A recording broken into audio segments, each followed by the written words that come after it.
Thank you both very much for your introductory remarks. We're now going to move into the facilitated dialogue part of this evening. I think Bill's going to start us off with our first question. Yeah, just to reiterate what Anna said earlier, this is not going to be a debate. I feel like there's a little bit of feedback, so I'm going to scoot over a little bit. Nothing against you four. We will have some prepared questions, but we hope that this will be more of a free-flowing conversation. Okay, I think we're safe to start. We'll go under it. I'm gonna ask you this first question, operating under the assumption that you both have very different viewpoints. But I think it's important to address right off the bat in this conversation. And I just want to ask you, what have you learned from each other? What have you learned of the other perspective in writing your book? And how do you think that might cause you to be more open in the future when engaging with people who have a different perspective? And since 4 hours you had the first shot at the podium, perhaps Walter? Sure. As I said, one of the things, the substantive thing that I learned was on academic freedom. In my book, Defending the Undefendable, wave it around. There it is. There's a copy of it. I pretty much excoriated academic freedom.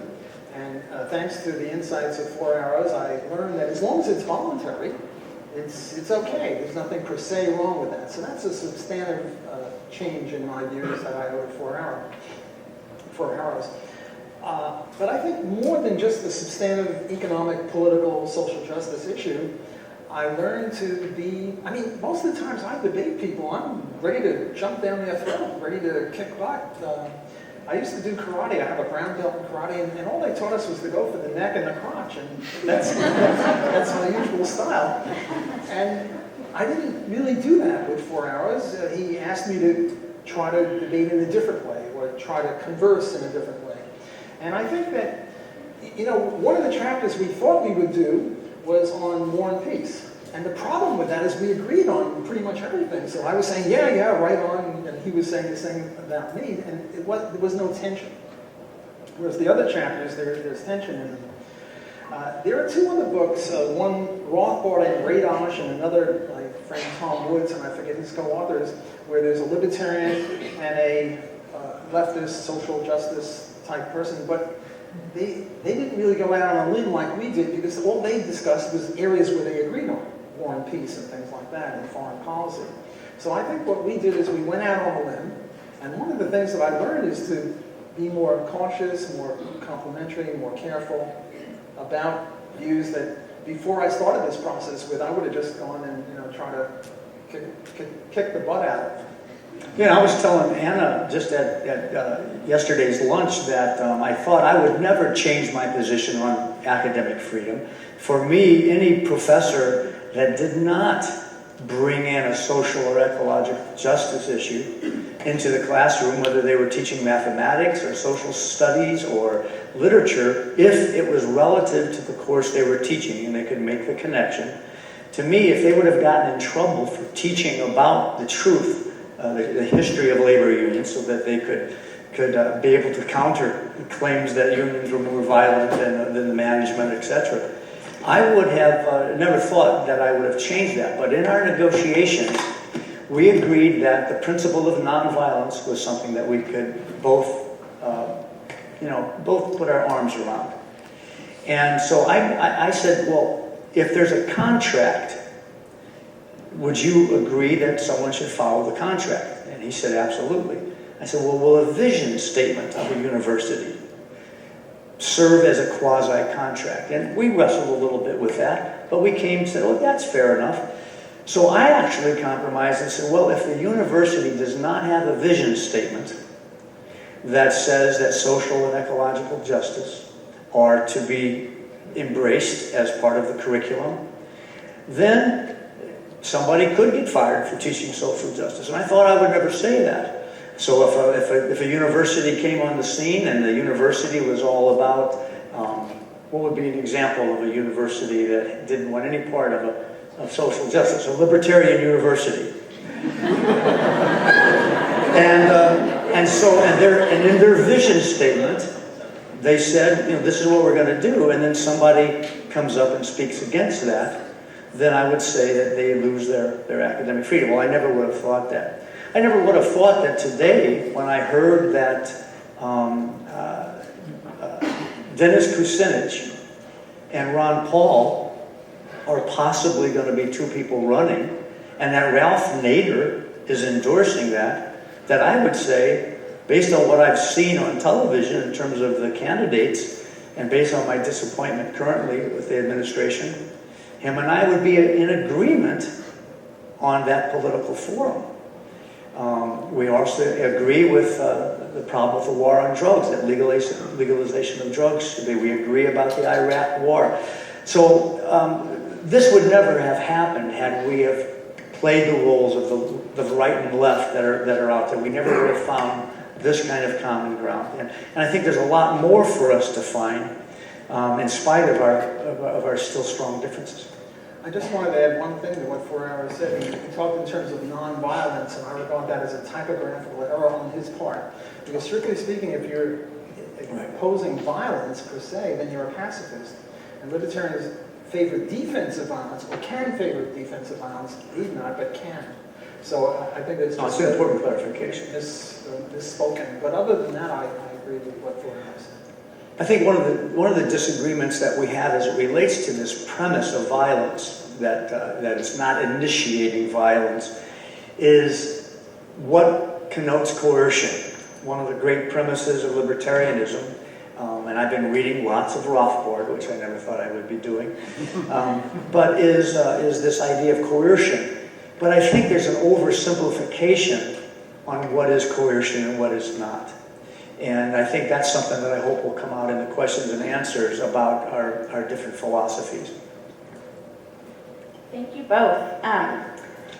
Correct me if I'm wrong, but one of the impressions I got is the reason that you two decided to come together and engage in this cooperative argumentation is to open doors and kind of set the ground for other people to come together and engage in it as well. And kind of in the spirit of helping other people to come to that, I think it's important to address real concerns that they might have. So I don't mean to start on a negative, but I was hoping that you two could both speak to any personal or professional consequences that you encountered by engaging in this conversation with someone with such radically different worldviews. Well, I'll just share one personal minor consequence. But one of my neighbors in Mexico is Alice Walker, who is the author of The Color Purple. And I played music with her, jazz with her boyfriend. And I brought a copy of the book that Walter and I brought as a gift to her, thinking that she would be very, I was kind of bragging, thinking, I wrote this book and this is what I've done and we've come to this ground. And instead of getting a pat on the back, and I say this all due respect, but I'm answering your question, Alice shook her head, threw the book on the couch, and she said, "Shame on you, you're in bed with the enemy, with the devil." And so there are a number of people who feel that many of the premises that Walter espouses, the anti-unionism, for example, or some of the things that I read on the list in my introduction, that in inviting him to co-author this book, I'm giving a voice, I'm giving a forum.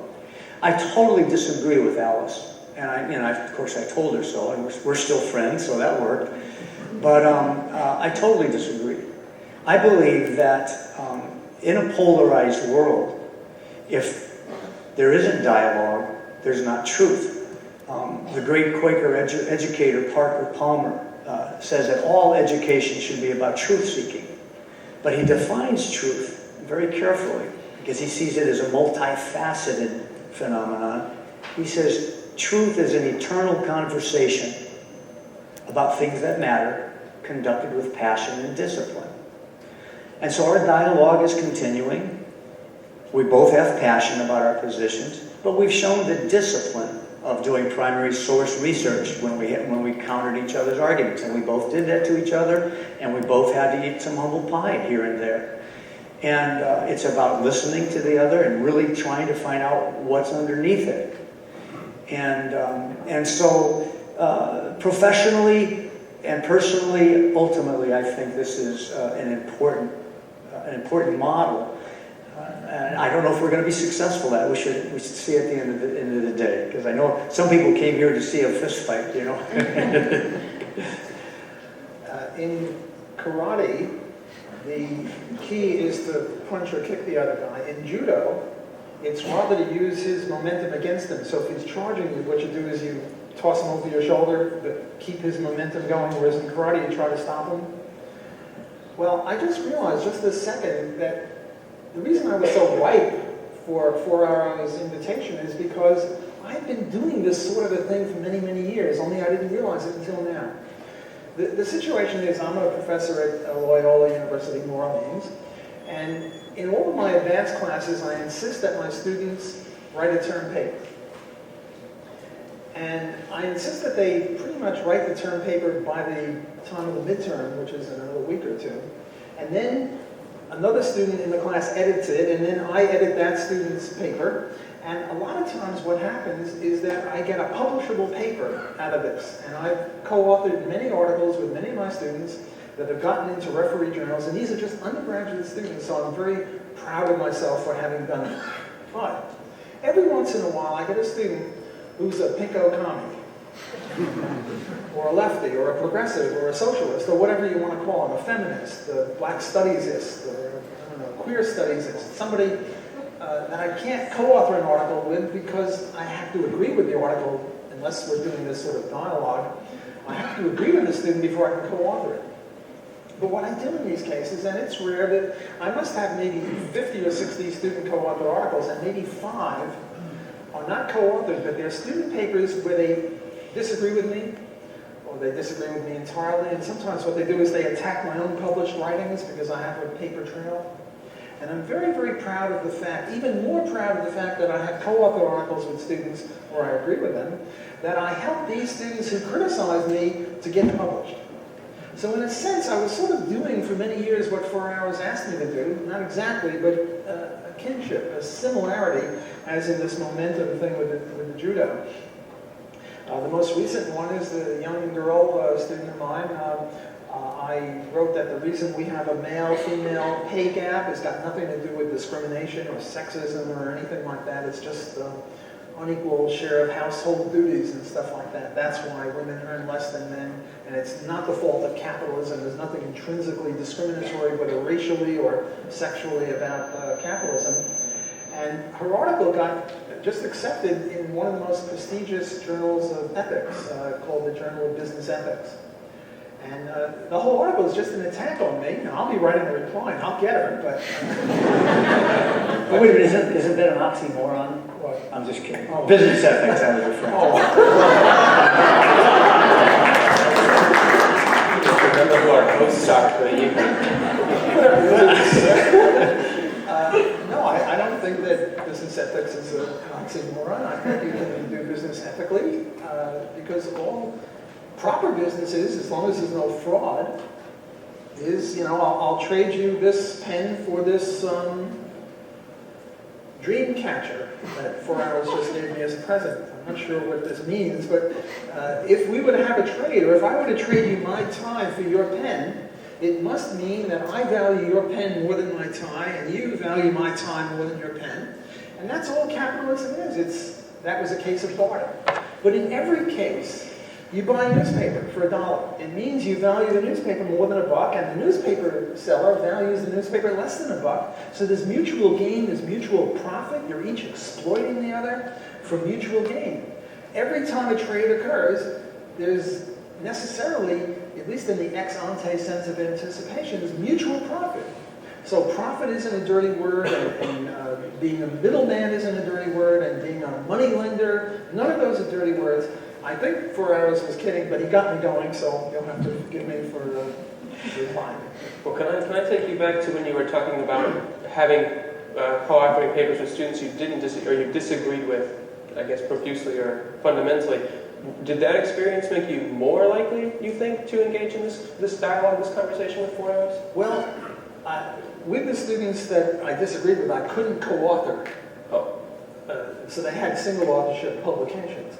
But I think the idea was that I was sort of open for this, even though I didn't realize it. I mean, when he approached me, I thought it was some nut, as I said, and I did some research, and I found out that he was very much the opposite of that. But I think that he picked in me, of all the libertarians that he could have picked on, and there might have been others that would have been cooperative with him, he found in me a person who was sort of in that direction. My momentum was in that direction. So we were a good match in that sense. And actually, I picked Walter because of his credentials. He's an endowed professor at Loyola. He's written many, many publications.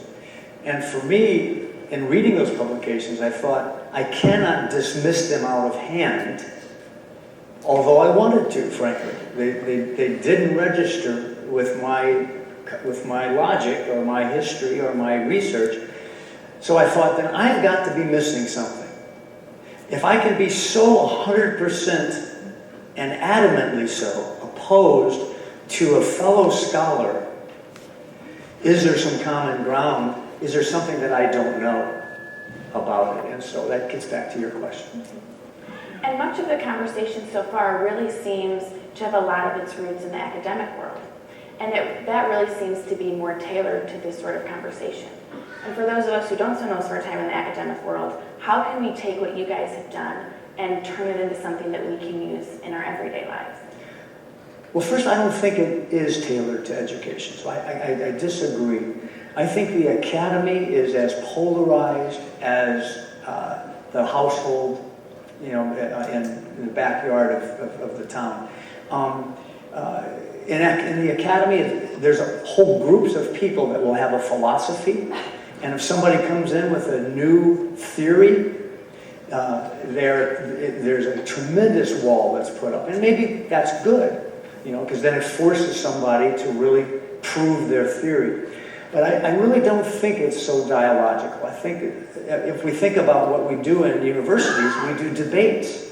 Debate. I was trained as a debater. Walter was trained as a debater, and this form is very different. In fact, I don't know about you, but part of me is going, let's take off the gloves and go for it, right? Because I'm used to doing the debate. So I think this is different on both counts. But what I do think it will help the non-academic person is to be truly open-minded. Now, when I was a tenured professor at Northern Arizona University, every day, Walter, that I had new students come in, I would have them do a number of things. I would ask them, why are we in Iraq? And I would ask them different questions about labor unions because I was in a very conservative state. I wanted to see where they were. But one question was to define open-mindedness. And over 6 years, I've got everything from, you are respectful to the other person, you listen carefully, you do your research, but very seldom did I ever get anyone say, and if the information is warranting it, you will change your mind. And I think the courage to be able to listen and try to see if you can attack your own position is something that's very, very rare. And I'm hoping that our experience has done that. Because if someone with such opposite ideas in terms of a worldview, and I hope we get back to that, because there's a fundamental worldview that we have between indigenous worldview and libertarianism that has some very interesting common ground. But anyway, so I think open-mindedness is the answer to your question. When I first started giving public lectures, for weeks before, I would anticipate being in an audience and saying something stupid, and then I would get stomach cramps and a dry throat because I'd be afraid that it'd be horrible. Some friend of mine said, imagine the worst thing that can happen. And the worst thing for me was I start giving a speech, and then one by one, everyone leaves. And then I'm about halfway through, and I'm the only one in the audience. And I figured, well, that's about the worst thing that can happen. And if I can stand that, and if I could withstand that, I can withstand anything. I wrote an article about this guy, Ronald Coase, and the Lighthouse. He's a Nobel Prize winner in economics. And then a friend of mine, a co-author of mine, Bill Barnett, he read my piece and he said, "You're wrong and here's why." And we wrote another piece saying Coase was wrong. And then what we did is we listed in the footnotes all the people that had supported Coase erroneously, and I was one of them. And it only hurt for a little while. That's why God puts erasers on the ends of pencils. We all make mistakes. We're all human beings.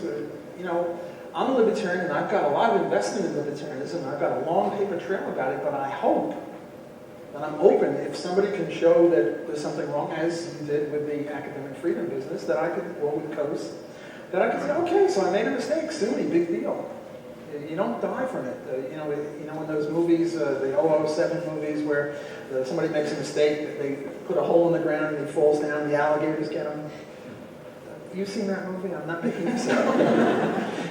You don't die from making mistakes. We're all human beings. We all make mistakes, and I have to be open to it. Look, there is one area of libertarianism that I'm not happy with. I'm really not. I see this as a weakness in libertarianism. I don't like the fact that libertarianism only applies to human beings and it doesn't apply to animals. And there are people who torture animals, and I don't much like torturing animals. And I think that something really nasty ought to be done to people who torture animals. And yet there's nothing in libertarianism that allows me to do it. All libertarianism would allow me to do, qua libertarian, is to have a boycott. Because, animals don't have rights in the libertarian view. It's a view that only humans have rights.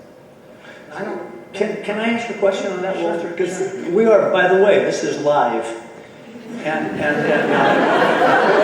we really still are trying to learn from each other. So, and this is a point of great contention between us. And you just said something that really opens the door for me to understand something.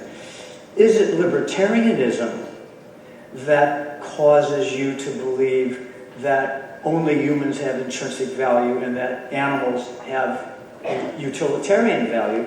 Is that coming from the libertarian view? Or is that a deeper worldview that you have? Because I think between the indigenous worldview and libertarianism, that is the biggest and the deepest stumbling block is the anthropocentrism. And it much more is aligned with Christian religion, frankly. In other words, the superiority of humans over nature. And I am as argumentative about that, even with my own relatives.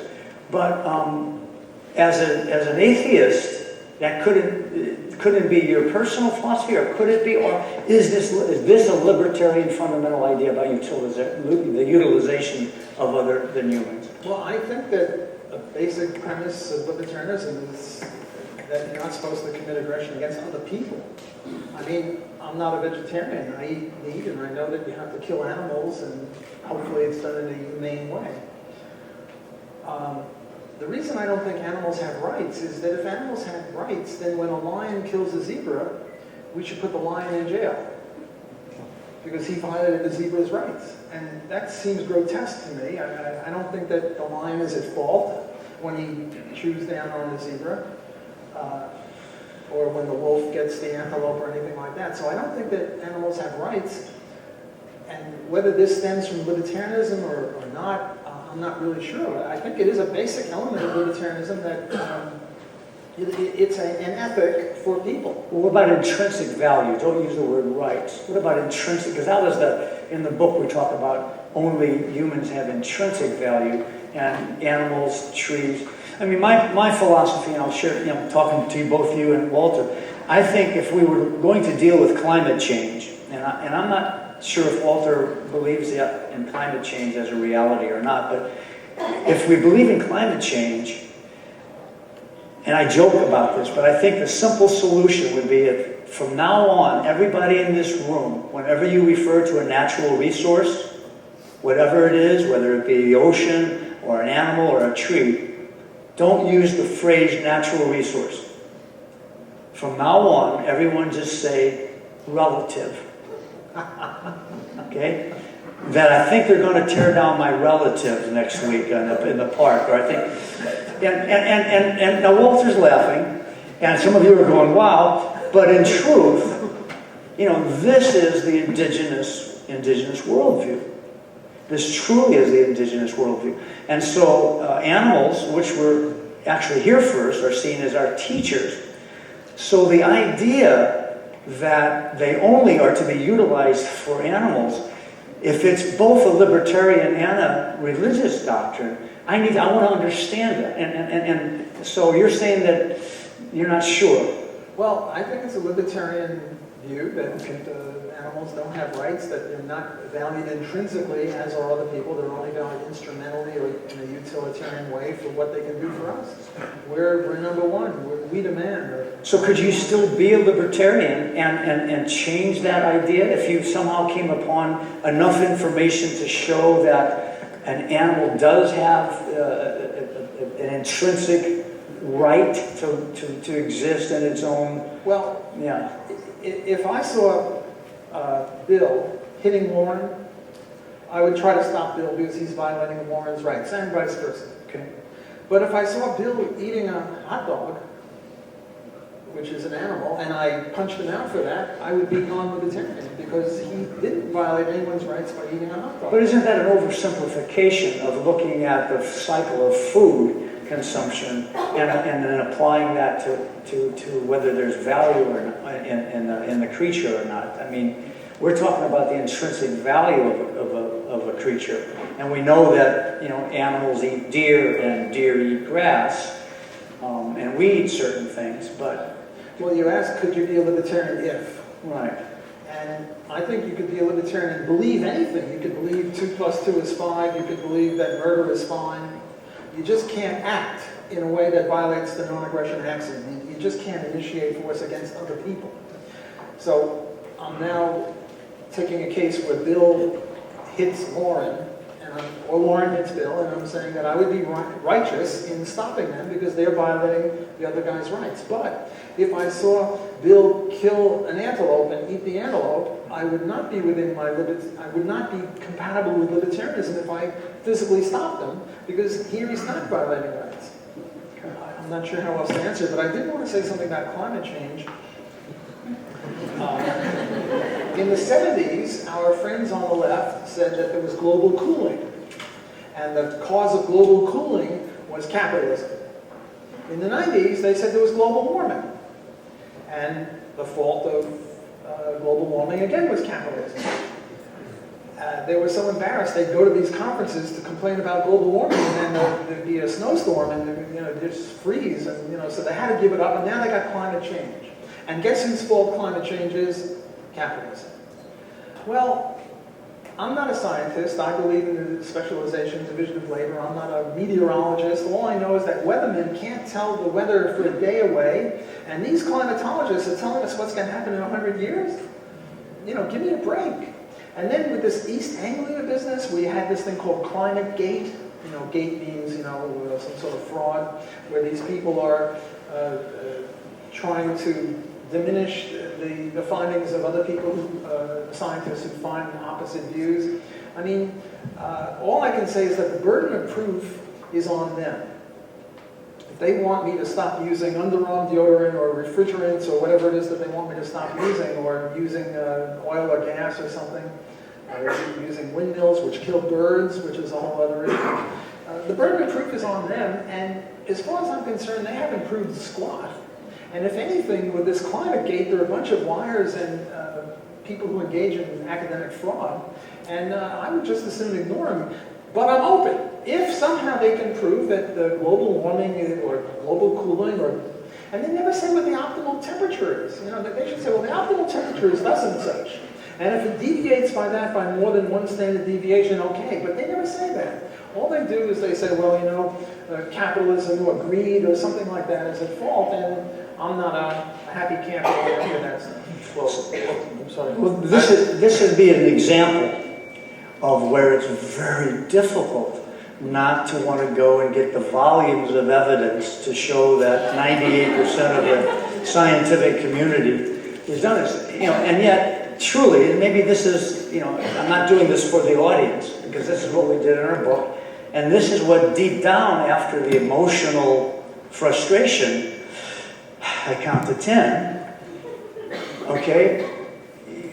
You said that because you are not a scientist, you're an economic person, and he outranks me. I have a bachelor's degree in economics. He's got a doctorate and a bunch of books.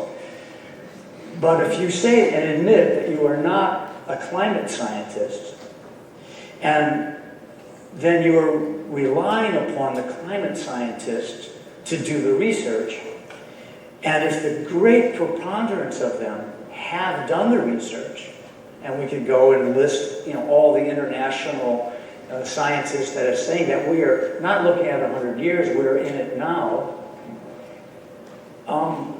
what would you need from a libertarian viewpoint to acknowledge it? Does it have to do with the problem that they're saying that it's human caused and that somehow capitalism might relate to it? Is it a concern about the allegation that capitalism is being attacked? Do you bring that into it? Or is this just separate and just your own judgment of the literature? If I can interrupt, Well, I want to take this away from climate change and more towards the idea, you mentioned the burden of proof. And Four Arrows is continuing that, saying you have to rely on a climate scientist. And I'll be honest, I'm a student. I'm in the academic world. I have ready access to peer-refereed articles into textbooks and that sort of thing. But if I'm engaging in an argument with someone, I don't sit there and pull out of my back pocket my article proving my position or refuting theirs. So for someone in let me just say the regular world, in full quotations, just removing it from academia, how do we establish what is the burden of proof or what can be deemed truthworthy outside of a peer-reviewed article? Well, take the case of does smoking cause cancer? I don't know. I'm not a biologist, I'm not a chemist, but 99.9% of all the people with PhDs in, chemistry, biology, medicine, and these all say that, so I accept that. But when it comes to climate change or global warming, I don't see any of this 99%. I see a lot of them saying it's sunspots. A lot of them are saying it's not anthropogenic, namely it's not caused by human beings, it's just a natural order. Greenland is once green, that's why I called it green, I understand. If you look at a graph of temperature changes going back, it's sort of like a sawtooth thing, and how far back you go depends if you want to show it's warming or cooling. So I don't see anything like a 99% agreement. If I saw a 99% agreement, I would acquiesce. I would say, well, then that's a valid thing. I'm a non-specialist. I have to take what the community of scholars there says. But I don't see that. I don't see any survey where anyone says, here are 99% of all people with a certain credential, and they all say that. You all have his email? The fact that you mentioned smoking is actually an interesting thing to mention, because when they first did the research, when they first did the data on smoking, the first conclusion they came to that was that drinking coffee actually caused cancer. And they completely missed the connection between smoking and drinking coffee at the same time. And so maybe perhaps with climate change, if we can beat the horse a little bit more, not that animals don't have rights or anything, but if we continue with that, maybe perhaps we're waiting for that sea change to happen. Well, when it happens, I will acquiesce. We've still got an hour, so I'm going to wait. But I think this is good. I think what the next step, instead of belaboring this, the next step then for Walter and I, and we did this in the book, would be we would reach this impasse, and then both of us would go to the literature. And we would, and if the literature was substantial, then one of us would change or modify a position. You can see that in the book, that we did that quite often on a number of topics. And obviously you two both disagree, and that's why you're here and you wrote this book. But you had mentioned earlier, Four Arrows, that in the fundamental worldviews of both libertarianism and in indigenous worldviews, not so much in the details of particular issues, in these worldviews there were parallels that you found. Could you maybe speak on some of those parallels, not so much in world issues, but within the worldviews of the areas you both? That's a good question, because ultimately the lens with which we see data and political ideologies and new ideas really comes to our worldview. And Walter has a very strong libertarian worldview, and he's vested in it. And I've got my second doctorate in indigenous worldviews and curriculum, and Lakota Sundancer, and so I'm very vested in mine. I was surprised when I look at conservative Republicans, typically, I have not been able to see the common denominators at all. And yet, and I had made the mistake early on of sort of paralleling libertarianism with conservatism, or neoliberalism, and neoconservatism. But as we continued our dialogue, he kept slapping me and saying, you're calling me a conservative and I'm not, I'm a libertarian. And so I started to study it more, understand it better. And indeed, one of the common grounds has to do with, in the indigenous worldview, there's a distrust of any external authority. Contrary to Hollywood and the chiefs and all that, and medicine men, in most indigenous cultures, the only true source of authority is reflection on personal experience and the sacred realization that everyone is connected and everything is connected. And so you did not have government intervention. You didn't have government organized decisions on what you were going to do. So his vehement opposition to that kind of external authority and the coercion that it's likely to cause, and that historically it does cause, is really in alignment with indigenous worldviews. Now, the dance between the collective and the individualism, I think in many ways, libertarianism legitimizes current Western worldview. Even though it disagrees with how it's fundamentally acting, it's a very, I believe, individualistic worldview, whereas indigenous culture worldviews recognize and respect individualism, but it's the collective that's most important. But I'm trying to learn from Walter how this dance of his emphasis on individual freedom is about contributing to the collective. And I'm thinking there's some parallels there also. And so I could go a little bit longer with that, but those are just two pretty significant ones. Let me come in on that. Four Hours is right that in the initial back and forth, the way we would do it, he'd start a chapter and I'd chime in, he'd go back and I'd go back, and then if he started, I ended that chapter, and then the next chapter I started first and he got the last word. Well, in the early days of our collaboration, he kept confusing me with conservatism. And the way I see it, political economy is like a three-legged stool. There's left liberal or left liberal progressive, there's right conservative, and then there's libertarianism. And we are equally distant from those two guys. Even though a lot of people conflate it, like the Federalist Society, which is a society of lawyers, calls itself conservative libertarian. They might as well call themselves socialist libertarian, as far as I'm concerned, because we're equally distant from those two. And I tried, and I think I succeeded in convincing 4 Hours that I'm not a conservative.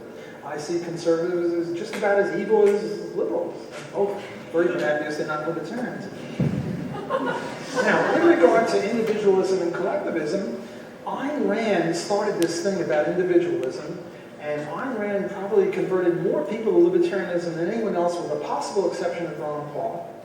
And Ayn Rand, for her, the word collectivism was a four-letter dirty word. You're evil if you're a collectivist. But for libertarians, we don't care about individualism or collectivism. We, or speaking for myself, I see no incompatibility with libertarianism and collectivism as long as it's done on a voluntary basis. Look, right now, we four are a collective. With Anna, we've got a five-fold collective. We've agreed to do. And don't forget everybody out there. And that's right. We're a much bigger collective than just the five of us. I stand corrected. But it's all voluntary. It's fine. Look, there is this Marxist notion: from each according to his ability, to each according to his need, which is sort of one of the essences of Marxism and socialism. Libertarians can acquiesce in that as long as it's done on a voluntary basis. Look, there are kibbutz, communes, the Jesuit Society has a collectivist, even the average family. The little girl, the 3-year-old girl, eats in accordance not with her ability to create income, but in accordance with her need. But as long as it's voluntary, it's fine. So I don't see individualism versus collectivism as the opposing views. I see rather coercivism versus non-coercivism so it's not really a debate between capitalism and socialism, because you can have voluntary socialism. As in the commune, the kibbutz, the nunnery, the family, where they all agree to this Marxist notion.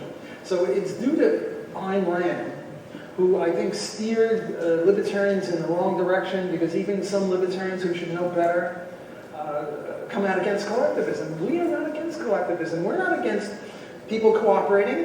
You want to join a chess club or the tennis club, and you have a collective where you agree to do certain things, that's fine. As long as no one's drafted or forced into, you must play chess or we'll kill you. I mean, we don't want that. But other than that, collectivism is fine. So I'm getting a signal from my man over here that we got to wrap this up. So I know I'm going to ask the question that everyone in the audience is thinking. Okay, you've spent all this time, you've worked together, you found your commonalities, and you've written this great book. So are there any plans for a sequel? Not according to my wife. Well, if 4 Hours is now libertarian, Well, you need another book to convince him. well, if he already is, then we have no possibility of another book. Like this, we could do a different kind of a book where, I co-authored many books with people I agree with on everything, and we just, talk about something else. So this is one of the problems I had, because every time I wrote something, I figured, surely I'll get him this time, he'll become a libertarian. Remember I said that in my opening speech. Mm-hmm. I wanted him to hold out until we finished the book. Happily we did. Well, I think if another book were to come, it would be to wrestle with a whole variety of other issues that I still don't understand and he doesn't understand. I mean, for example, recently we had a conversation on a radio program, and Walter revealed that he's against ethnic studies, and yet he's for international studies. So I would like to know how those two things can be compatible. How can you not want to teach people about ethnicity to be able to understand people from different cultures, and yet think that international relations is I was just planting a seed. Yeah. I wasn't starting a whole other conversation. Well, just let me plug for the audience. Before you can get to the sequel, you have to read the original, which is on sale in the lobby.